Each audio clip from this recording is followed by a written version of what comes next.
Chapter 9. The Lost Knights. Annie chased Jack around the circle. "Stop, Jack!" she cried. "Stop!" She grabbed his shirt and tried to pull him out of the dance. "Let go, Annie," he said. "Leave me alone." But Annie wouldn't let go. Finally, she pulled so hard that Jack broke hands with the dancers and tumbled backward into the grass. The winged dancers didn't seem to notice. They closed their circle and kept going around and around. "Why did you do that?" said Jack, sitting up. "I was having fun." "Look at the knights," said Annie. "See them?" Jack still couldn't see. The world was spinning before his eyes. He ached to get back into the dance. "Here, I found your glasses," said Annie. "Put them on." Jack put on his glasses. He peered at the circle of dancers. He caught sight of armor glinting in the sunlight. He saw 3 knights dancing in a row. 2 of them looked very young. The third looked much older. As they came closer, Jack saw their faces. All the joy of the music drained out of him. The knights looked tired and sick. Their hair and beards were long and scraggly. Their faces were bony and pale. Their eyes stared wildly, and their lips were frozen in ghostly smiles. "What's wrong with them?" asked Jack. "They can't stop dancing," said Annie. "They're dancing themselves to death." "They must be the lost knights from Camelot," said Jack. "We have to save them," said Annie. "Yeah," said Jack. He tried to clear his mind and think. "What about this? We get back in the dance, and we take places between the dancers and the knights." "Yes, then we can pull the knights out of the circle," said Annie. "Wait," said Jack. "What if I can't stop dancing again?" "Just don't let yourself get caught by the music," said Annie. "You have to think about something else. Think about why we're here. Think about Morgan." "Okay," said Jack. "I'll try." Jack and Annie crouched in the grass. They watched and waited as the knights danced closer and closer and closer. "Now!" shouted Annie. Jack and Annie rushed forward. They broke into the circle on either side of the knights. As Jack started dancing, his feet seemed to fly to the beat of the drum. He felt a wave of great joy. His worries left him. "Now, Jack!" cried Annie. "Pull away!" But Jack didn't want to pull away. The music rang in his ears. Nothing mattered except the dancing. "Jack, pull away now!" Annie shouted again. Jack shook his head, trying to shake off Annie's voice. "Morgan! Morgan!" Annie yelled. The word Morgan made Jack stumble a bit in the dance. "Morgan! Morgan!" Annie shouted. Jack stumbled again. Then he used all his might to stop himself from dancing. He let go of the hand of the dancer on his right and threw himself out of the dance, pulling the knight on his left with him. Annie and the 2 other knights tumbled back with them onto the grass. Just as before, the dancers didn't seem to notice. They closed their circle and kept going round and round in their joyous, timeless dance. Chapter 10. The Knight's Gifts. The 3 knights lay in the grass, fighting for breath. "The dance! We must stop dancing!" gasped the older knight. "You have stopped! We pulled you away!" said Annie. The knight looked up at her and Jack. He had a rough, craggy face. Who are you?" he asked in a hoarse voice. "Friends," said Annie. She spoke loudly to be heard over the music. "We come from King Arthur's castle." "We're on a quest," said Jack, "to get the water of memory and imagination." "To save Camelot," said Annie. "Camelot," whispered the knight. "We come from Camelot. I don't recognize you." "We're just visiting," said Annie, "but we know all about you. You're Sir Lancelot, aren't you?" "Yes," breathed the knight. "And Sir Percival and Sir Galahad," said Jack. "Yes, my son, Galahad," said the knight. "King Arthur thinks you are lost forever," said Annie. Sir Lancelot closed his eyes. "The dance," he said. "It made us forget." "I know," said Jack. "The dancers must be the keepers of the cauldron. You can't get past them without getting caught up in their dance." Sir Galahad tried to sit up, but he was too weary. He lay back in the grass. "That's okay, we're here now," said Annie. "You should all rest." Sir Galahad closed his eyes. "Yeah, don't worry," said Jack. "Annie and I will find the magic water for Camelot." "But you're children," said Sir Percival, the third knight. You must wait for us. There's no time to wait, said Jack. Camelot is dying, said Annie. We have to hurry. Then you must take this, said Sir Galahad. He reached into a leather pouch that hung around his shoulder. He took out a silver cup. With a trembling hand, the young knight gave the cup to Annie. A cup, she said. Take this, too, said Sir Percival. He pulled out a small wooden box from a bag that hung from his belt. He handed it to Jack. Jack opened the lid. In the middle of the box was a pointer with markings all around it. A compass, said Jack. And this, said Sir Lancelot. He took a silk cord from around his neck. A glass key hung from the cord. A key, whispered Annie. Lancelot handed the key to Annie. She and Jack looked at it closely. Then Annie hung it around her neck. When she turned back, all the knights were fast asleep. Sweet dreams, Annie said gently. You guys need a long nap. Jack and Annie stood up. I think we have all our gifts now, Jack said, but I'd better make sure. He hurried to get his backpack. It was lying on the grass near the knight's swords. He pulled out his notebook and read the second rhyme. 4 gifts you'll need, the first from me, then a cup, a compass, and finally a key. Great, said Annie. We got the cloak from the Christmas night and the other 3 gifts from them. This quest is really easy. Jack shook his head. It's not over yet, he said. We still have to find the cauldron with the water of memory and imagination. We'll find it, said Annie. Read the 3rd rhyme. Jack looked in his notebook and read the 3rd rhyme aloud. If you survive to complete your quest, the secret door lies to the west. No problem, said Annie. We survived the guards and the dance. Now the compass can show us how to go west, and the key will unlock the secret door, and we'll fill the cup with water from the cauldron. See, it's all easy. Jack still felt worried. A little too easy, he thought. What are we waiting for, said Annie. Let's go. Jack looked down at the compass. Okay, he said. The pointer's pointing north, so west must be that way. He pointed left toward a thicket of bushes and small trees. Great, said Annie. Here, carry the cup in your pack. Jack put his notebook and the silver cup into his pack. Then he and Annie started into the thicket. They ducked under branches and pushed past bushes. Thorns scraped their hands. Twigs snapped against their faces. Jack kept checking the compass. Could they really be searching in the right place, he wondered. What kind of door would they find in a tangled thicket? Listen, said Annie. It's so quiet now. The thicket had grown eerily silent. No birds called from the bushes. No music could be heard in the distance. Jack checked the compass once more. It says we're still going west, he said. I just hope this thing works. It works, Annie said softly. Look! Annie was holding back a leafy branch. She was pointing to a rocky hillside beyond the thicket. Halfway up the hillside was a ledge. Between 2 giant boulders on the ledge was a shining glass door. Chapter 11. The Crystal Cave. The secret door, whispered Jack. Yes, said Annie. Jack dropped the compass into his pack. Then he and Annie scrambled through the bushes and climbed up the rocks to the door. Annie took Sir Lancelot's glass key from around her neck. She slipped the key into the keyhole. She turned the key slowly. Clink. Yippee, said Annie softly. She pushed open the door. Beyond the door was a huge glittering cave. The floor, walls, and ceiling were made of clear crystal. Jack and Annie stepped inside. The cave was filled with dancing streams of purple light. It's so bright, whispered Jack. Where's all the purple light coming from? There, said Annie. She pointed to a crack on the far side of the cave. Let's look. They crossed the cave and peered through the crack into a room. Along the brilliant crystal walls of the room were 4 doorways.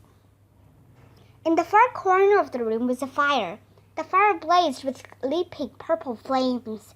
Over the flames hung a gleaming golden cauldron. There it is, whispered Jack. Wow, whispered Annie. The cauldron with the water of memory and imagination, whispered Jack. I know, whispered Annie. Let's go. They They squeezed through the crack, then walked toward the gleaming cauldron. Jack reached into his pack and pulled out Sir Galahad's silver cup. "The cauldron's too high," said Annie. "We can't get to the water." "Here, take this," said Jack, handing her the cup. "Climb on my back." He bent over, and Annie climbed on piggyback. Jack stood up shakily. "Hurry," he said. "You're heavy." "I can't reach it," said Annie. "Move closer." Jack staggered forward a few steps, stretching as far as he could. Annie reached again. She skimmed water from the top of the bubbling cauldron, filling the silver cup. "Got it," she whispered. "Now set me down slowly." Annie held the cup with both hands. Jack slowly bent his knees, and Annie climbed carefully off his back. They stared silently for a moment at the water of memory and imagination in the cup. It was clear and shimmering. "Now we can save Morgan," said Annie. Just then Jack smelled something strange. It was like the smell of rotten seaweed. He heard weird gurgling sounds behind them. He and Annie turned around. A giant, slimy, mud-colored creature crawled out through one of the doorways. The creature was long and scaly like a crocodile, but much, much bigger. It had wings that looked as if they'd been spun from 1,000 spider webs. They had glowing red eyes and long, curled claws. The creature opened his huge jaws. Strands of drool dripped from his sharp, pointed teeth. The creature hissed, and hot blue flame shot from its mouth. Another monster crawled through a different doorway, quickly followed by a third, and then a fourth. "Yikes," said Annie. "The real keepers of the cauldron," whispered Jack. Chapter 12. Fire with Fire. The 4 real keepers of the cauldron crawled closer to Jack and Annie, hissing and snorting blue fire. "What do we do now?" whispered Annie. "I don't know," said Jack. "We're trapped." "I have an idea," whispered Annie. "Let's drink the water." "What?" said Jack. "It's the water of memory and imagination, right?" said Annie. "So maybe if we drink it, we can imagine a way to escape." "That's crazy," said Jack. The keepers crawled closer, snorting more blue flame and filling the air with a rotten stench. Okay, let's try it," said Jack. Annie took a sip from the silver cup, then handed it to Jack. His hands trembled as he held the cup to his lips and took a sip. The water tasted sweet, bitter, and spicy, all at the same time. Jack gave the cup back to Annie. "Now imagine we're saved," she said. Jack closed his eyes. He tried to imagine being saved. He pictured the 4 keepers crawling back through their doorways. "Okay, ready to fight?" said Annie. Jack opened his eyes. "What? Fight?" Annie set the silver cup on the floor. "Now!" she said. Suddenly, Jack felt like he'd been hit by a bolt of lightning. His fear slipped away. He was filled with strength and fury. Without thinking, he lunged with Annie toward the wood fire under the cauldron. They each grabbed 2 long, straight branches from the edge of the fire. They raised them high in the air. The branches blazed with purple fire like flaming swords. "Ah!" Jack and Annie shouted. The 4 keepers hissed louder than before. Great balls of blue fire exploded from their mouths and nostrils. Jack and Annie slashed the air with their fiery weapons, jabbing at the keepers. They fought fire with fire, blue flame with purple flame. "Back! Back!" they shouted. With each jab and shout, Jack felt stronger and braver. Waving their burning branches, he and Annie drove the keepers toward the walls. The keepers' blue flames grew weaker and weaker, as if they were running out of fuel. Finally, one by one, each keeper slunk back into the doorway from which it had come. When all the keepers had disappeared, Jack and Annie placed a burning branch in front of each of the 4 doorways to keep the monsters from coming back out. Then they brushed off their hands. "Let's go," Annie said coolly. Jack nodded. Annie carefully picked up the silver cup of water from the cauldron. Then she and Jack squeezed through the narrow crack and strode through the bright crystal cave. They stepped out into the daylight. The glass key was still in the keyhole. Jack calmly locked the door behind them. He handed the key to Annie. Then Jack's knees gave away, and he sank to the ground. Chapter 13. Your horses are waiting. I don't believe it just happened, said Jack. What part don't you believe? Said Annie, holding the silver cup. Jack laughed and shook his head. I don't believe any of it, he said. Annie laughed too. That was cool, huh? Jack pushed his glasses into place and stared at her. Seriously, what just happened in there? He asked. I imagined us fighting the keepers with flaming swords, said Annie. What did you imagine? Jack shrugged. I just imagined the keepers going back in their holes, he said. Good, said Annie. We both got what we imagined. Yeah, said Jack, smiling. But what you imagined made a much better story. A shriek of fury came from inside the cave. Yikes, said Annie. Let's get out of here, said Jack. He scrambled to his feet, and together they climbed back down over the big rocks to the thicket. Annie moved very carefully to keep from spilling the water in the cup. When they came to the thicket, Jack pulled out Sir Percival's compass. If we came west to get here, we have to go east to get back, he said. East is that way. As they started into the wild growth, Jack went first so he could clear the way for Annie. Without talking, they pushed steadily through the trees and bushes, moving farther and farther from the keeper's cave. Finally, they heard music in the distance. They walked closer and closer toward the sound until they stepped back into the green glade. The winged dancers were still there, dancing in their magic circle. Jack's heart raced. He wanted to join them again, but he knew that if he did, he would never escape their dance. Look, said Annie, the knights are awake. Sir Lancelot, Sir Galahad, and Sir Percival were standing just beyond the circle of dancers. They were buckling on their swords. Hi, called Annie. Guess what? We've got it. The knights walked shakily toward Jack and Annie. They still looked thin and tired, but color had returned to their cheeks. We have the water of memory and imagination, said Annie. She held up the silver cup. The knight smiled. Now we just have to get it back to Camelot, said Jack. We would like to help you, said Sir Lancelot, but it seems we have lost our 3 horses. No, you haven't, said Annie. Your horses are waiting for you. They're on the other side of the hill, said Jack. Jack and Annie led the knights over the hill. On their way, Jack picked up the red velvet cloak. When they came to the meadow, they saw the 3 horses. The horses neighed and cantered over to the knights. As Sir Lancelot stroked the mane of the black horse, he turned to Jack and Annie. You can both ride back to Camelot with me, he said. Thanks, they said. Jack fastened the red cloak around its neck. Sir Lancelot helped them onto the back of his horse, then climbed on himself. Annie sat behind Lancelot. She held on to the knight with her right hand. She held the silver cup in her left hand. Can you carry the water without spilling it? Jack asked her, worried. I'll try, she said. Sir Galahad mounted the brown horse, and Sir Percival climbed on the gray horse. Then the 3 knights started through the pale green meadow. Careful, careful, Jack whispered to Annie. I got it, she said. When they came to the iron gate, the knights drew their swords. Open the gate, in the name of King Arthur of Camelot, Sir Lancelot called. Though he still sounded hoarse, the knight's deep voice carried an amazing strength. The iron gate slowly swung open. Sir Lancelot urged his horse onward. The guards watched silently as the knights passed by them and started across the bridge.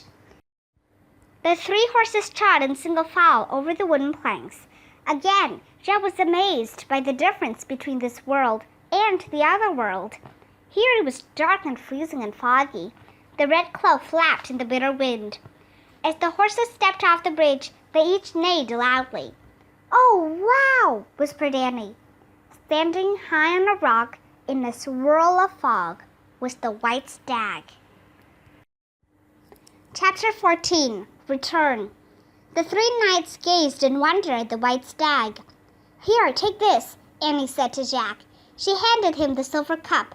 Then she slipped off the back of Lancelot's horse and ran to the stag. Thanks for coming for us, she cried, throwing her arms around his neck. The 3 knights looked at Jack. That's the white stag, said Jack. He brought us here. Are you wizards? Sir Percival asked in a hushed voice. No, just ordinary kids, said Jack. But I know he's magic. We got here from Camelot in no time at all. I guess he's come to take us back." "Then you must go with him," said Sir Lancelot. "You will have a much faster journey, I can assure you." Sir Lancelot held the silver cup as Jack slipped down from the black horse. Then Jack took the cup and carefully climbed onto the back of the stag behind Annie. He held the cup with both hands as the stag stood up. "Tell King Arthur we will return to Camelot before the first night of the new year," said Sir Lancelot. "Farewell, Jack and Annie," said Sir Galahad. "Godspeed," said Sir Percival. "Same to you," said Annie. "Have a safe trip," said Jack. The knight solemnly bowed. The white stag blew out a puff of frosty air. Then he started down the mountainside. When the stag came to the base of the mountain, he took off again like a white comet. The red cloak billowed around Jack and Annie, keeping them warm and safe. The stag dashed across the wintry fields. He ran past quiet stables and thatched huts. He ran past flocks of sheep and herds of goats asleep in the meadows. He leaped over frozen streams and stone walls and hedgerows. The stag ran on and on through the starry night until he brought Jack and Annie back to the dark castle grounds of Camelot. He walked over to the frozen grass of the outer courtyard. He came to a halt near the grove below the tree house. He knelt in the grass, and Jack and Annie climbed off his back. Miraculously, the silver cup still brimmed with water from the cauldron. Not a drop had spilled out. "We'd better leave the cloak here," said Jack, "so we don't chip on it." Jack carefully set the cup on the ground. Annie helped him unbutton the red velvet cloak from around his neck. Then she draped it over the stag's back. "To keep you warm and safe," she whispered to him, "and thanks for everything." "Yeah, thanks," said Jack. "Goodbye." The white stag stared at them with his mysterious amber eyes. He nodded once, then he turned and headed into the darkness. Jack picked up the cup. "Come on," he said. He started walking quickly through the outer courtyard. "Careful, careful," said Annie. I got it," said Jack. They crossed the drawbridge to the inner courtyard of the castle. Then they pushed open the giant arched doors. The great hall was just as they left it, dimly lit and freezing cold. King Arthur, Queen Guinevere, the knights of the Round Table, and Morgan Le Fay were all still frozen and silent. "What do we do now?" said Jack. "Let's try putting a drop of water on each of them. Morgan first," said Annie. "Okay," said Jack. "Come on." Holding his breath and keeping his eyes on the cup, Jack walked carefully toward the Round Table. Suddenly, his left foot stepped on the shoelace of his right sneaker, and he stumbled. "Jack!" yelled Annie. Jack tried to regain his balance, but it was too late. As he fell to the floor, the silver cup slipped from his hands. Chapter 15. Christmas Magic. Jack and Annie watched in horror as the water from the cup splashed over the stone floor. It trickled into the cracks between the stones and disappeared. Jack scrambled to the cup. He picked it up. It was completely empty. "Oh no," Jack moaned. He sat back and put his head in his hands. Camelot will never wake up now, he thought. The legend will end forever. "Jack," said Annie, "look." Jack raised his head. He pushed his glasses into place. A golden cloud was rising from the cracks between all the stones of the floor. The cloud spread quickly throughout the great hall, filling the room with wonderful smells, the scent of cedar smoke and evergreen, of roses and almonds. The clouds rose up and up, then wafted out through the upper windows of the hall. Suddenly, a white dove flew through one of the windows. It soared across the dark room like a bright light, then swooped back out into the night. Soft, gentle laughter came from the end of the hall. The laughter grew louder. Jack saw King Arthur and Queen Guinevere looking at one another. They were laughing. The knights of the Round Table were laughing too. Best of all, Jack saw Morgan Le Fay smiling at him and Annie. "Jack! Annie, come here!" she called. She held out her hands. "Morgan!" cried Annie. She ran to Morgan and threw her arms around the enchantress. Jack stood up. Still holding the empty cup, he ran to Morgan and hugged her too. "We did what the Christmas knight told us to do," said Annie. We brought back the water of memory and imagination. But I dropped the cup, said Jack, and spilled all the water. But the water made a gold cloud, said Annie, and everyone came back to life. Morgan laughed with amazement.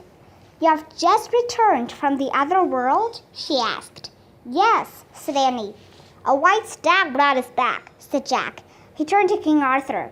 Your Majesty, he said, we have good news.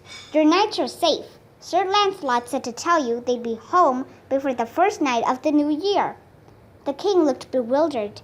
You found them? Yes, and they are all fine, said Annie. Here, said Jack. He handed the silver cup to the king. Please give this back to Sir Galahad. And this to Sir Lancelot, said Annie. She took the glass key from around her neck and gave it to King Arthur. Oh, and this to Sir Percival, said Jack. He pulled the wind compass box from his pack and gave it to the king. At first, King Arthur was too stunned to speak. Then he clapped his hands and laughed joyfully. Thank you, he said to Jack and Annie. The knights of the Round Table all cheered. Ring the bells, King Arthur shouted. Call the people of Camelot to the castle. They have already gathered outside the doors, Your Majesty, said a page. Bring them in, said King Arthur. We must rejoice together. Queen Guinevere smiled at Jack and Annie. Her eyes sparkled now. Once again you have helped save Camelot, she said. Thank you very much. You're welcome, said Jack and Annie together. Then Jack heard the sounds of children talking and laughing. He turned to see a crowd of people streaming through the arched doorway of the great hall. They carried candles, a giant fir tree, and boughs of holly and pine. Musicians followed them with stringed instruments.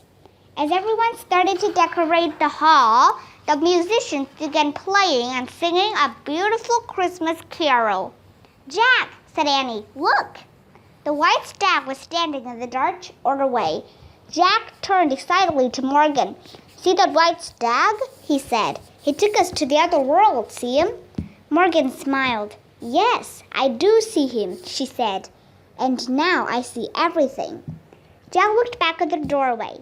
The stag was gone. In his place stood an old man with a long white beard. He held a staff and wore a flowing red cloak, the same cloak Jack and Danny had worn on their quest. Who's that? Jack asked. That is Merlin the magician, said Morgan. It was Merlin who invited you here. I see that now. Merlin? Said Jack. He sent us the royal invitation? Yes, said Morgan. Then he put the rest of us under a spell, and he carried you to the other world. No, said Annie. The Christmas night put you under a spell, and the white stag carried us to the other world, said Jack. Morgan smiled. Merlin was both the Christmas night and the white stag, she said. Remember, he's a magician, not a mortal. He can change his shape whenever he wishes. Oh, wow, whispered Danny. Why did Merlin do those things? Asked Jack. Merlin was angry when King Arthur banished magic from Camelot, said Morgan. I see now he finally took matters into his own hands. How? Said Jack. He knew King Arthur would send no more knights to the other worlds for the water of memory and imagination, said Morgan. So I assume he brought you to Camelot, hoping that you would offer to go instead. Why did he want us to go? Asked Danny. Merlin has often heard my tales of your adventures in the treehouse, said Annie. He knows you both have a great desire to fight for the good, and he knows you use the gift of imagination very well. Those are the two special qualities needed to succeed in any quest. Jack and Annie looked back at Merlin. From far across the room, the white-bearded magician smiled at them. He raised his staff, then he slipped out the door. Jack looked around the great hall. All the candles and torches were lit now. A fire blazed at the hearth. The musicians were playing. Everyone was singing. The room glowed with warm firelight and rosy faces. At last, Christmas in Camelot was just as Jack imagined it would be. The spell of the dark wizard had been broken. The great hall was filled with beauty and love and joy and light. Chapter 16. Welcome home. Wake up, Jack, said Annie. Jack opened his eyes. He was lying in the dark on the wooden floor of the tree house. Through the window, he saw the cloudy sky above the Frog Creek woods. "Time to go home," said Annie. "Oh, I must have fallen asleep," said Jack. "I had the most incredible dream. I dreamed that we went to Camelot. It was Christmas, and Merlin—" "That wasn't a dream," said Annie. "It was real. You fell asleep at the round table during the party. King Arthur carried you to the tree house, and I made the wish for us to come home." Jack sat up. "Seriously?" he whispered. "Seriously," she said. "Jack! Annie!" their mom called in the distance. "Coming!" Annie shouted out the treehouse window. She turned to Jack. "Let's go." "I mean, seriously? It really happened?" Jack asked Annie again. "Yes, really," she said. She held up the raw invitation. "See? Proof." "Oh, yeah," he whispered. This time, the letter M stood for Merlin, not Morgan, said Annie. Jack smiled. "Thanks, Merlin," he said softly. Jack picked up his backpack. Then he and Annie started down the rope ladder and headed home. As they walked through the deep December twilight, snowflakes started to fall. By the time they left the woods and headed down their street, snow was rolling everywhere. Ahead, they could see their house glowing with lamplight. Their mom was waiting on the front porch. "Hi, Mom," said Annie. "Hi, Mom," said Jack. "Hi, kids. Do you have a good day?" she asked. "Yeah," said Jack. "Pretty good," said Annie. "I'm glad," said their mom. "Welcome home." She held the door open, and Jack and Annie slipped inside. Their house felt extra warm and cozy. Good smells came from the kitchen. Jack and Annie took off their snow-covered jackets, then headed up the stairs. In the hallway, Annie turned to Jack. "Merry Christmas," she said simply. "Merry Christmas," he said. Annie slipped into her room and Jack into his. Jack closed his door and sat on his bed. He took a snowball out of his pack and opened it. His spirits sank. Except for the 3 rhymes, he'd taken no notes on their journey. Not one.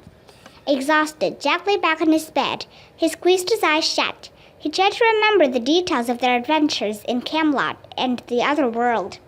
He could feel the terrible chill in the great hall when Morgan was frozen. He could hear the joyful music as the winged dancers danced around their circle. He could taste the sweet, bitter, spicy taste of the water of memory and imagination. Jack sat up. All at once he felt very awake. He turned to a clean page in his notebook. He grabbed his pencil and wrote. It all started when we saw the white dove in the twilight. Using his memory and his imagination, Jack kept writing, doing his part to keep the legend of King Arthur, the Knights of the Round Table, Merlin, and Morgan Le Fay alive. As the snow swirled outside his window, Jack wrote and wrote and wrote. He didn't stop writing until he had written down the whole story, his story of their Christmas in Camelot.